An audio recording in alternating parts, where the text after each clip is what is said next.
ನಟಿ ರನ್ಯಾ ರಾವ್ ಗೋಲ್ಡ್ ಸ್ಮಗ್ಲಿಂಗ್ನ ಮತ್ತೊಂದು ರಹಸ್ಯ ಬಯಲಾಗಿದೆ. ನಟಿಯನ್ನ ಬಾಯ್ಬಿಡಿಸೋದಕ್ಕೆ ಅಧಿಕಾರಿಗಳು ಸುಸ್ತಾಗಿದ್ದು ಸಾಕ್ಷಿ ಮುಂದಿಟ್ಟು ಪ್ರಶ್ನಿಸಿದ್ರು ಕೂಡ ಯಾವುದೇ ಪ್ರತಿಕ್ರಿಯೆ ನೀಡದೆ ಸುಮ್ಮನಿದ್ದಾಳೆ. ಏರ್ಪೋರ್ಟ್ ಸಿಸಿಟಿವಿಯೇ ಸುಳ್ಳು ಅಂತ ರನ್ಯಾ ರಾವ್ ವಾದಿಸ್ತಾ ಇದ್ದು ಅದರಲ್ಲಿ ಇರೋದು ನಾನಲ್ಲ ಅಂತ ಹೇಳ್ತಾ ಇದ್ದಾಳೆ. ಯಾವುದೇ ಸಾಕ್ಷ್ಯ ಇಟ್ಟು ಪ್ರಶ್ನಿಸಿದ್ರು ಕೂಡ ರನ್ಯಾ ಒಪ್ಪಿಕೊಳ್ತಾ ಇಲ್ಲ. ಹೀಗಾಗಿ ಕೇವಲ ಮೊಬೈಲ್ ಲ್ಯಾಪ್ಟಾಪ್ ಡೇಟಾ ಆಧರಿಸಿ ತನಿಖೆಯನ್ನು ಮಾಡಲಾಗ್ತಾ ಇದೆ. ರನ್ಯಾ ಜೊತೆ ಅರೆಸ್ಟ್ ಆದ ಉದ್ಯಮಿ ತರುಣ್ ರಾಜ್ ಬಂಡವಾಳ ಒಂದೊಂದೇ ಬಯಲಾಗ್ತಾ ಇದೆ. ಎರಡನೇ ಆರೋಪಿ Tarun Raj smuggling king pin ಆಗಿದ್ದು ಚಿನ್ನ ಖರೀದಿಗೆ ತರುಣ್ ರಾಜ್ನದ್ದೇ ದೊಡ್ಡ ಪಾಲಿದೆ ಅಂತ ಹೇಳಲಾಗ್ತಾ ಇದೆ. ಈಗಾಗಲೇ ಸ್ಮಗ್ಲಿಂಗ್ ಗ್ಯಾಂಗ್ನ ಕೆಲವರ ಬಗ್ಗೆ ಡಿಆರ್ಐ ಮಾಹಿತಿ ಕಲೆ ಹಾಕಿದ್ದು ಸದ್ಯದಲ್ಲೇ ಸಿಂಡಿಕೇಟ್ ಸದಸ್ಯರು ಡಿಆರ್ಐ ಅಧಿಕಾರಿಗಳ ಬಲೆಗೆ ಬೀಳಲಿದ್ದಾರೆ. ದುಬೈನ ದೊಡ್ಡ ಗ್ಯಾಂಗ್ ಜೊತೆ ರನ್ಯಾ ಸಂಪರ್ಕ ಹೊಂದಿದ್ದು ರನ್ಯಾ ಮೊಬೈಲ್ನಲ್ಲಿ ಇಂಟರ್ನ್ಯಾಷನಲ್ ಗೋಲ್ಡ್ ಸ್ಮಗ್ಲಿಂಗ್ ಬಗ್ಗೆ ಮಾಹಿತಿ ಸಿಕ್ಕಿದೆ. ರನ್ಯಾ ರಾವ್ ಗೋಲ್ಡ್ ಸ್ಮಗ್ಲಿಂಗ್ ಬಂಡವಾಳ ಪುರಾಣ ಬಗೆದಷ್ಟು ಬಯಲಾಗ್ತಾ ಇದೆ. ಒಂದು ವರ್ಷದಲ್ಲಿ 28 ಬಾರಿ ರನ್ಯಾ ರಾವ್ ವಿದೇಶಕ್ಕೆ ಹೋಗಿದ್ಲು ಎನ್ನಲಾಗಿದೆ. 15 ದಿನದಲ್ಲಿ 4 ಬಾರಿ ದುಬೈ ಪ್ರಯಾಣ ಬೆಳೆಸಿದ್ದ ರನ್ಯಾ 5ನೇ ಬಾರಿ ಪ್ರಯಾಣದ ಸಂದರ್ಭದಲ್ಲಿ ಸಿಕ್ಕಾಕೊಂಡಿದ್ದಾಳೆ. ಇನ್ನು ಎರಡನೇ ಆರೋಪಿ ತರುಣ್ ರಾಜ್ ದುಬೈನಿಂದ ಬೆಂಗಳೂರಿಗೆ ಗೋಲ್ಡ್ ತರಿಸ್ತಾ ಇದ್ದ ಎನ್ನಲಾಗಿದೆ. ಬೆಂಗಳೂರಿನಿಂದ ಹವಾಲಾ ಮೂಲಕ ಹಣ ದುಬೈಗೆ ಶಿಫ್ಟ್ ಮಾಡಲಾಗ್ತಾ ಇತ್ತು. ದುಬೈನಲ್ಲಿ ಗೋಲ್ಡ್ ಖರೀದಿ ಟ್ರಾನ್ಸ್ಪೋರ್ಟ್ ಉಸ್ತುವಾರಿಯನ್ನ ಆತ ವಹಿಸಿಕೊಂಡಿದ್ದ ಎನ್ನಲಾಗಿದೆ. ಬೆಂಗಳೂರು ಏರ್ಪೋರ್ಟ್ನಲ್ಲಿ ರನ್ಯಾ ಲಿಂಕ್ ಇಟ್ಟಿದ್ಲು ಎನ್ನಲಾಗಿದೆ.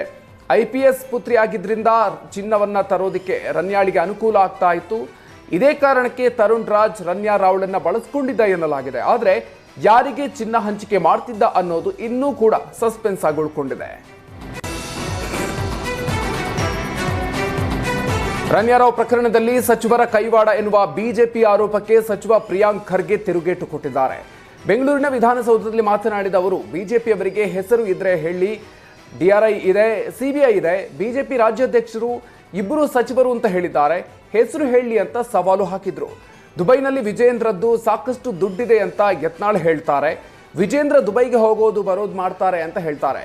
ಸಚಿವರ ವಿಚಾರವಾಗಿ ಸುಮ್ಮನೆ ಗಾಳಿಯಲ್ಲಿ ಗುಂಡು ಹೊಡೆಯೋದು ಬೇಡ ಅಂತ ವಿಜೇಂದ್ರ ವಿರುದ್ಧ ಗುಡುಗಿದ್ದಾರೆ. ಕಾಂಗ್ರೆಸ್ ಶಾಸಕಾಂಗ ಸಭೆಯಲ್ಲಿ ಸಚಿವರ ವಿರುದ್ಧ ಶಾಸಕರು ಮತ್ತೆ ಅಸಮಾಧಾನವನ್ನು ಹೊರಹಾಕಿದ್ದಾರೆ. ಸಚಿವರು ನಮ್ಮ ಕೈಗೆ ಸಿಗ್ತಾ ಇಲ್ಲ ಅಂತ ಸಿಎಂ ಸಿದ್ದರಾಮಯ್ಯ ಮುಂದೆ ಶಾಸಕರು ಗರಂ ಆಗಿದ್ದಾರೆ. ಸರ್ಕಾರ ರಚನೆಯಾಗಿ 2 ವರ್ಷಗಳಾಗಿದ್ದು ಇನ್ನೂ ಕೂಡ ಶಾಸಕರಿಗೆ ಸಚಿವರು ಕೈಗೆ ಸಿಗ್ತಾ ಇಲ್ಲ. ಭೇಟಿಗೆ ಯತ್ನಿಸಿದ್ರೂ ಕೂಡ ಸಬೂಬು ಹೇಳಿ ತಪ್ಪಿಸಿಕೊಳ್ತಿದ್ದಾರೆ ಅಂತ ಶಾಸಕರು ಸಿಎಂ ಮುಂದೆ ತಮ್ಮ ಅಳಲನ್ನು ತೋಡ್ಕೊಂಡಿದ್ದಾರೆ. ಕ್ಷೇತ್ರಗಳ ಕೆಲಸಗಳಿಗೆ ಸಚಿವರನ್ನು ಸಂಪರ್ಕಿಸಿದ್ರೂ ಕೂಡ ಸಿಗ್ತಾ ಇಲ್ಲ. ಒಂದು ವೇಳೆ ಸಚಿವರು ಸಿಕ್ಕಿದ್ರೂ ಕೂಡ ಕೆಲಸ ಮಾಡ್ಕೊಳ್ತಾ ಇಲ್ಲ ಅಂತ ಸಭೆಯಲ್ಲಿ ಆಕ್ರೋಶವನ್ನು ಹೊರಹಾಕಿದ್ದಾರೆ. ತಮ್ಮ ವರ್ತನೆಯನ್ನು ಬದಲಿಸಿಕೊಳ್ಳದ ಸಚಿವರನ್ನ ಬದಲಾಯಿಸಿ ಅಂತ ಸಿಎಂ ಬಳಿ ಶಾಸಕರು ಒತ್ತಾಯ ಮಾಡಿದ್ದಾರೆ.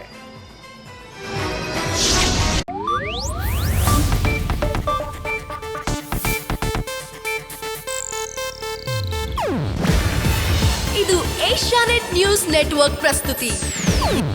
ನೀವು ನೋಡ್ತಿದ್ದೀರಾ ಏಷ್ಯಾನೆಟ್ ಸುವರ್ಣ ನ್ಯೂಸ್.